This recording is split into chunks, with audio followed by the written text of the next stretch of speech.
12편에서 15편 침묵에서 여행까지의 여정. 지혜의 강으로 들어가며 여러분, 다시 만났습니다. 지난 시간 우리는 함께 취향이라는 나침반에 대해 이야기했습니다. 호학, 즉 배움을 좋아하는 마음이 어떻게 60대의 삶을 새로운 탐험의 장으로 바꾸는지를 나누었지요. 능력이 아니라 호기심으로, 성취가 아니라 즐거움으로 삶을 채우는 법을 말입니다. 그런데 오늘 저는 여러분께 조금 다른 이야기를 하려 합니다. 배움에는 두 가지 방향이 있습니다. 하나는 밖으로 나아가 새로운 것을 받아들이는 배움이고, 또 하나는 안으로 들어가 불필요한 것을 덜어내는 배움입니다. 지난 시간까지 우리는 주로 첫 번째 배움에 대해 이야기했습니다. 그러나 이제부터는 두 번째 배움, 즉 비움의 배움에 대해 함께 걸어가려 합니다. 나이가 들수록 우리는 더 많은 것을 알게 됩니다. 그런데 역설적이게도 진정한 지혜는 아는 것이 아니라 내려놓는 것에서 시작됩니다. 말을 줄이고 약함을 인정하고 몸의 신호를 듣고 결국 자기 자신이라는 가장 먼 여행지로 떠나는 것. 이것이 오늘부터 우리가 함께 나눌 이야기입니다. 자, 이제 함께 걸어볼까요? 제12편 침묵의 언어를 배우다. 부제공자가 가르치지 않은 것들. 1. 말하지 않는 용기. 여러분, 저 공자는 평생 가르치는 일을 했습니다. 말로써 제자들을 이끌고 말로써 세상에 도를 전하려 했습니다. 그런데 아이러니하게도 제가 가장 중요하게 여긴 가르침 중 하나는 바로 이것이었습니다. 군자용누로원 이민어행. 군자는 말에는 언울하고자 하고 행동에는 민첩하고자 한다. 이 구절을 처음 들으면 이상하게 느껴질 수 있습니다. 왜 군자가 말을 언울하게 하려 하는가? 말을 잘하는 것이 능력 아닌가? 하지만 여러분, 60년, 70년을 살아오시면서 깨달으셨을 것입니다. 말이 너무 많으면 실수도 많아지고 관계도 복잡해지며 본질이 흐려진다는 것을요. 저는 오늘 여러분께 침묵의 언어를 배우자고 제안합니다. 2. 왜 우리는 말을 많이 하게 되었나? 먼저 한 가지 질문을 던지겠습니다. 여러분은 하루에 몇 마디나 말을 하십니까? 가족과의 대화, 친구와의 통화, 동호회 모임에서의 담소, 그리고 혼잣말까지 아마 수백, 수천 마디가 될 것입니다. 그런데 그 말들 중에서 정말로 필요했던 말은 몇 개나 될까요? 우리가 말을 많이 하는 이유는 여러 가지입니다. 첫째, 우리는 침묵이 두렵기 때문입니다. 아무 말도 하지 않으면 어색하고 관계가 끊어질 것 같고 나의 존재가 사라질 것만 같습니다. 그래서 우리는 의미 없는 말들로 공간을 채웁니다. 둘째, 우리는 인정받고 싶기 때문입니다. 내가 아는 것을 말하고 내 경험을 이야기하고 내 의견을 피력함으로써 나의 가치를 증명하려 합니다. 나는 아직도 쓸모 있는 사람이야 라고 외치는 것입니다. 셋째, 우리는 습관 때문입니다. 평생 말을 하며 살아왔기에 말하지 않는 것이 익숙하지 않습니다. 마치 담배를 끊기 어려운 것처럼 말을 줄이는 것도 어려운 일입니다. 3. 말이 만드는 문제들. 제가 살아온 세월 동안 수많은 갈등을 목격했습니다. 그리고 그 갈등의 90%는 불필요한 말 때문이었습니다. 한번 내뱉은 말은 다시 주워 담을 수 없습니다. 화가 나서 던진 한마디가 20년 우정을 깨뜨리기도 하고 선의로 한 충고가 자식과의 관계를 멀어지게 만들기도 합니다. 별 뜻 없이 한 농담이 누군가에게는 평생의 상처로 남기도 합니다. 여러분, 혹시 이런 경험 있으신가요? 나중에 돌아보니 그때 그 말만 안 했어도 라고 후회했던 순간 말입니다. 저 역시 그런 순간들이 많았습니다. 제자 자로에게 너무 직설적으로 꾸짖었던 날, 노나라 군주에게 너무 강하게 간언했던 때, 그때마다 저는 생각했습니다. 조금만 더 말을 줄였더라면. 말은 칼보다 예리합니다. 칼은 몸을 베지만 말은 마음을 뱁니다. 4. 침묵이 주는 선물. 그렇다면 침묵은 무엇을 줄까요? 첫째, 침묵은 명료함을 줍니다.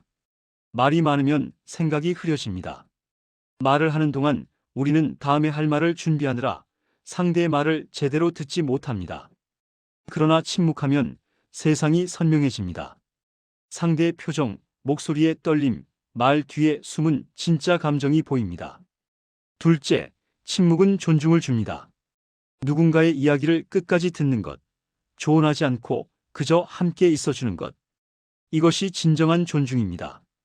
60대가 된 여러분은 이제 조언자가 아니라 경청자가 되어야 합니다. 자식들에게, 손주들에게, 그리고 주변 사람들에게 말입니다. 셋째, 침묵은 힘을 줍니다. 역설적이지만 말을 줄일수록 당신의 말은 더 큰 무게를 갖게 됩니다. 항상 떠드는 사람의 말은 가벼워지지만 평소 말이 적은 사람이 입을 열면 모두가 귀를 기울입니다. 12. 마무리 침묵은 끝이 아니라 시작입니다. 여러분, 오늘 우리는 침묵에 대해 이야기했습니다. 하지만 침묵은 그 자체가 목적이 아닙니다. 침묵은 더 깊은 소통으로 가는 길입니다. 말을 줄임으로써 우리는 더 진실한 말을 할 수 있게 되고 더 깊은 관계를 맺을 수 있으며 더 의미 있는 삶을 살 수 있습니다. 군자용 누러온 이민어행. 말은 어눌하게, 행동은 민첩하게. 이것이 오늘 제가 여러분께 드리는 첫 번째 선물입니다. 이제 우리는 다음 여정으로 나아갈 준비가 되었습니다. 침묵을 배운 다음에는 무엇을 배워야 할까요? 바로 약함을 인정하는 용기입니다. 제13편 약함을 인정하는 용기. 부재 강함의 새로운 정의. 1. 강함의 신화. 여러분께 질문 하나 드리겠습니다. 강한 사람이란 어떤 사람일까요? 대부분 이렇게 대답할 것입니다. 어려움을 이겨내는 사람, 약점을 보이지 않는 사람, 끝까지 포기하지 않는 사람. 맞습니다. 우리는 평생 그렇게 배워왔습니다. 강해야 한다고, 울면 안 된다고, 약한 모습을 보이면 안 된다고. 특히 여러분 세대는 더욱 그랬습니다. 전쟁을 겪고 가난을 이겨내고 가족을 부양하며 살아왔습니다. 강하지 않으면 살아남을 수 없던 시대였습니다. 그래서 여러분은 이를 악물고 버텨왔습니다. 힘들어도 힘들다 말하지 않았고 아파도 아프다 내색하지 않았으며 두려워도 두렵다 인정하지 않았습니다. 그렇게 60년, 70년을 살아왔습니다. 그런데 오늘 저는 여러분께 이렇게 말하고 싶습니다. 이제 그만 강한 척 하셔도 됩니다. 2. 유강유유 부드러움의 강함. 제 스승이신 노자께서 이런 말씀을 하셨습니다. 세상에서 가장 부드러운 것이 가장 단단한 것을 이긴다. 물이 바위를 뚫는다. 저는 처음 이 말을 들었을 때 이해하지 못했습니다. 어떻게 부드러운 것이 단단한 것을 이길 수 있단 말인가? 하지만 세월이 흐르며 깨달았습니다. 진정한 강함은 단단함이 아니라 유연함이라는 것을. 제가 만든 말은 아니지만 유강유유라는 개념이 있습니다. 부드러움 속에 강함이 있고 강함 속에 부드러움이 있다는 뜻입니다. 나무를 보세요. 태풍이 불 때 단단한 나무는 부러지지만 유연한 나무는 휘어질 뿐 부러지지 않습니다. 겨울이 지나면 휘었던 나무는 다시 똑바로 섭니다. 사람도 마찬가지입니다. 11. 마무리 약함은 새로운 시작입니다. 여러분, 오늘 우리는 약함에 대해 이야기했습니다. 평생 강해야 한다고 배워왔던 우리에게 약함을 인정하라는 것은 쉽지 않은 주문입니다.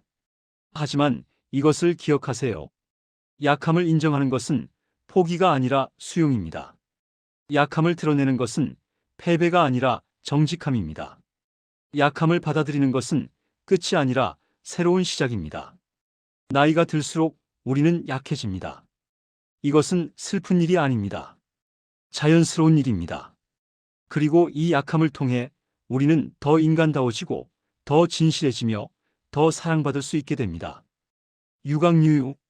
부드러움 속에 강함이 있고 강함 속에 부드러움이 있습니다. 이것이 오늘 제가 여러분께 드리는 두 번째 선물입니다. 제14편 몸이 보내는 신호듣기. 부재 심신일려의 지혜. 1. 몸과 마음은 하나다. 여러분, 혹시 이런 경험 있으신가요? 마음이 편안하면 몸도 가벼워지고 마음이 불편하면 여기저기 아픈 곳이 생깁니다. 반대로 몸이 건강하면 마음도 밝아지고 몸이 아프면 마음도 우울해집니다. 이것은 우연이 아닙니다. 몸과 마음은 별개가 아니기 때문입니다. 심신이려. 이 말은 마음과 몸은 하나라는 뜻입니다. 현대의학도 이것을 증명합니다. 스트레스가 위궤양을 만들고 우울증이 면역력을 떨어뜨리며 분노가 심장병을 일으킵니다. 반대로 마음의 평화가 몸을 치유하고 긍정적인 감정이 수명을 늘리며 사랑이 건강을 증진시킵니다. 12. 마무리 몸은 우리의 집입니다. 여러분, 오늘 우리는 몸에 대해 이야기했습니다. 몸은 우리가 평생 살아갈 집입니다. 다른 집으로 이사 갈 수 없습니다. 그러니 이 집을 잘 돌봐야 합니다. 청소하고 수리하고 감사해야 합니다. 심신이려 몸과 마음은 하나입니다. 몸이 보내는 신호를 듣는 것은 결국 내 영혼이 보내는 메시지를 듣는 것입니다. 이것이 오늘 제가 여러분께 드리는 세 번째 선물입니다. 제15편 나를 찾아 떠나는 여행. 부제공자의 주유천하 재해석. 1. 진짜 여행은 안으로 향한다. 여러분, 저 공자는 평생 여행자였습니다. 55세부터 68세까지 13년 동안 여러 나라를 떠돌아다녔습니다. 노나라에서 위나라로, 위나라에서 송나라로, 송나라에서 정나라로. 이것을 주유천하라고 합니다. 천하를 두루 돌아다니다는 뜻입니다. 사람들은 제가 권력을 얻기 위해 혹은 도를 펼치기 위해 여행했다고 말합니다. 반은 맞고 반은 틀렸습니다. 진짜 이유는 따로 있었습니다. 저는 나를 찾기 위해 여행했습니다. 오늘 저는 여러분께 제안합니다. 여러분도 여행을 떠나라고. 하지만 제가 말하는 여행은 관광지로 가는 여행이 아닙니다. 내면으로 떠나는 여행입니다. 30.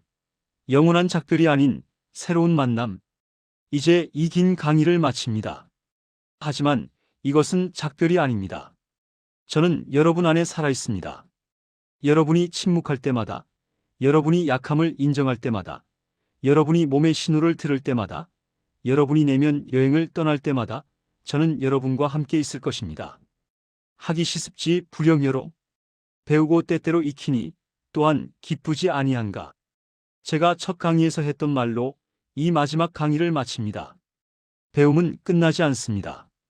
여행은 계속됩니다. 삶은 이어집니다.